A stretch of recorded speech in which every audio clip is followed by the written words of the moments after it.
All right, let's actually get into looking at some tools. So we're going to actually stop talking and start doing, which is my favorite thing to do. I want to give a brief overview of kind of all the tools that you will see in .NET. So first of all, if you haven't already and want to follow along with the examples, the .NET CLI is the core tool. It's kind of the beginning point for all .NET development, as it were. So the way you do that is you go to .NET. You go to download, and then I just download the whatever the current LTS version. So one of the things you'll note about .NET is that there are lots of different ways to install it. I usually just pick this nice big purple button. I do want to touch on versions a little bit though. Any odd numbered version is considered what we call it kind of follows the same pattern as Node. Even numbers are long-term support, which is the only ones that I'll use in a production environment, with some exceptions. And then these ones, the ones that are in between, the .NET 9, the odd numbered versions are really for, well, you see it says standard term support. So let's see, a shorter support period of 18 months versus 3 years for something that's LTS. So in a production environment, I'm always going to advise that you use, and even in a learning environment, I would advise that you use the latest LTS version. But this one is for the people who want to be on the cutting edge and really want to know about the language features and the framework features that are coming out. And as you can see, it's not even fully released yet. They've got a release candidate out. So it means it's imminent release, but not quite there yet. So that's how you download and install .NET. And once you do so, you should be able to go to a terminal and say .NET. And you'll see that you get some usage.NET. And I'm going to see .NET version, hyphen version. And I'm going to see that I have 8 installed. Visual Studio Code is so I'm unapologetically an IDE person. For example, I rarely use Git on the command line. I usually use an IDE for it. So Visual Studio Code is for this particular purpose, it's actually not my preferred IDE for .NET. I'll touch on that in a second. But Visual Studio Code is a very good IDE with a couple of extensions. You're pretty good to go. So you can download that by Googling VS Code or going to code.visualstudio.com.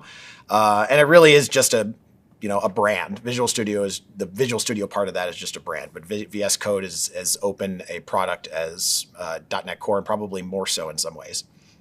And then the other thing is the C# Dev Kit extension. So once you have Visual Studio installed, I'm going to go to the extensions part, and you can see that I already have it installed. I have C# Dev Kit installed. So full disclosure, C#, the base language support extension, is open and unlicensed. You're free to use it for pretty much whatever. C# Dev Kit is free for personal use. It does have licensing requirements once you hit certain seat or revenue thresholds. So full disclosure there. But for the purposes of personal use, you don't have to worry about it. And Microsoft doesn't even require you to log in to use the extension or anything like that. It's pretty much just install it and go.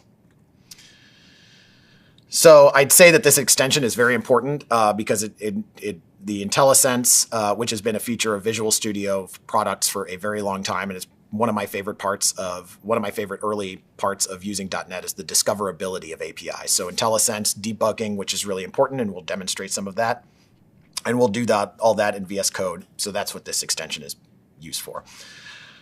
So using the .NET CLI, let's actually switch back to our terminal.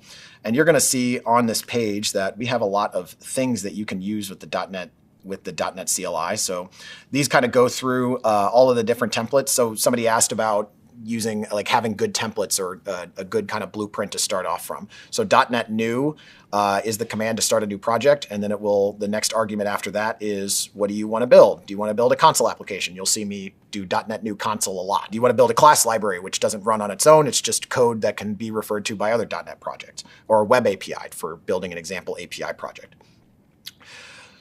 So let's see. If you want to see a list of the templates that are on your screen, you do .NET new list. So let's try that. New list. I should have a bunch, and I do. So you can see that we have all sorts. So lots of decisions to be made, but I will point out as we go the ones that we'll use. Actually, a lot of the code I'll have will be pre-published, and you can just open up the solution and go. But you can see that there's ones for React. So this would be React with ASP.NET Core in the backend, which is really useful. But like I said, we'll mostly be doing .NET Console. .NET new install. So this would be to install additional templates that are community contributed and published to NuGet. .NET build and .NET run, you'll see me use those a lot. If I'm not doing them in the IDE, I will be doing them in the command line, so you'll see that. And then .NET restore, which strictly speaking, I don't really use much. .NET restore is automatically run. It basically just pulls all the packages that your solution needs before it can run. It does that as part of .NET build and .NET run, so I rarely run that on my own. And then we have .NET Test, which runs all your unit tests, which we will definitely be getting into the next course on ASP.NET Core. We'll be doing a lot of testing there. One other call out for Visual Studio code is that I am, again, unapologetically an IDE, a UI person. So this NuGet gallery extension is something that I found. You can install NuGet packages via the command line. I like the ability to kind of see them inside of my IDE. So you can see that if I hit Command P on my Mac and I go focus on NuGet view, you can see that this is where it will show you all of the community supported and the Microsoft supported packages that are published by NuGet.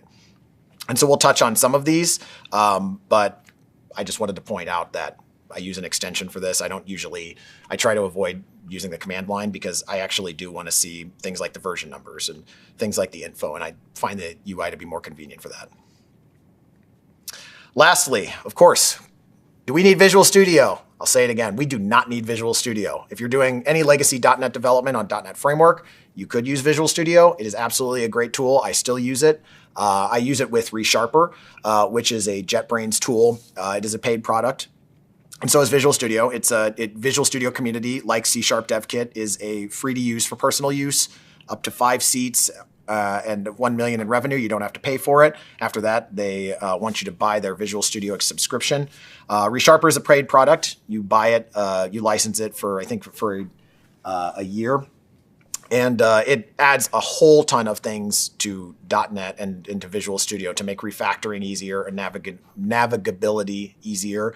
I can't recommend ReSharper enough, but if you're cross-platform and doing .NET Core development seriously as a company, JetBrains Writer is the best .NET IDE in the world. Sorry, Microsoft, it just is. JetBrains Writer is actually used internally by lots of Microsoft people.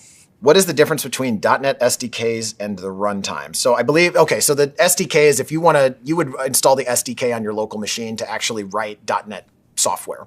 The runtimes are just what's required to be installed on the target server where you're deploying the application. So if you wanted to run .NET apps, you would install the runtime on Linux or Windows or something, the target server that you want to run your application on.